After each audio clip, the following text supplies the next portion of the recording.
Hi friends, welcome back to Divsha Crafts. ఈరోజు అయితే మనం బ్యూటిఫుల్ ఫ్లవర్స్ని అయితే ప్రిపేర్ చేద్దామండి. దీనికైతే రెండు వస్తువులు అవసరం అవుతాయి.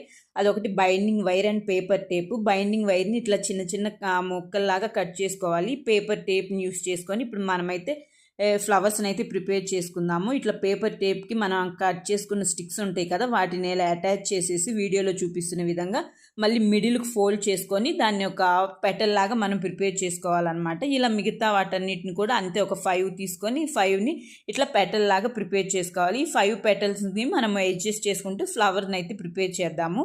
అది ఎలా అంటే ఈ 5 పెటల్స్ ఉన్నాయి కదా, వీటన్నిటిని పేపర్ టేప్ తీసుకొని వాటన్నిటిని దగ్గరికి తెచ్చి అంటించేయాలన్నమాట. ఇట్లా వీడియోలో చూపిస్తున్న విధంగా అన్నిటిని ఒక దగ్గరికి తెచ్చేసి ఆ పేపర్ టేప్ని చుట్టేసినట్లయితే అవి స్టిఫ్గా ఉండిపోతాయి. తర్వాత అలా అంటించేసిన తర్వాత వాటిని మనం అడ్జస్ట్ చేసుకుంటూ ఉంటే మనకి ఫ్లవర్ అయితే రెడీ అయిపోతుంది. చాలా సింపుల్గా చేసేసుకోవచ్చు అనమాట. ఇలా చేసుకున్న తర్వాత మిడిల్లో అయితే కొంచెం అట్రాక్టివ్గా కనిపించడానికి నేను ఎల్లో కలర్ అయితే అద్దాను. ఇలా మనకి ఎన్ని ఫ్లవర్స్ కావాలంటే అన్ని ఫ్లవర్స్ అయితే చేసుకోవచ్చు. దీని ఫుల్ వీడియో కావాలంటే నేను కామెంట్ బాక్స్లో ఫస్ట్ కామెంట్లో అయితే దీని లింక్ అయితే పెట్టేస్తాను, ఒకసారి చూడండి. వీడియోస్ నచ్చితే మాత్రం లైక్ చేయండి.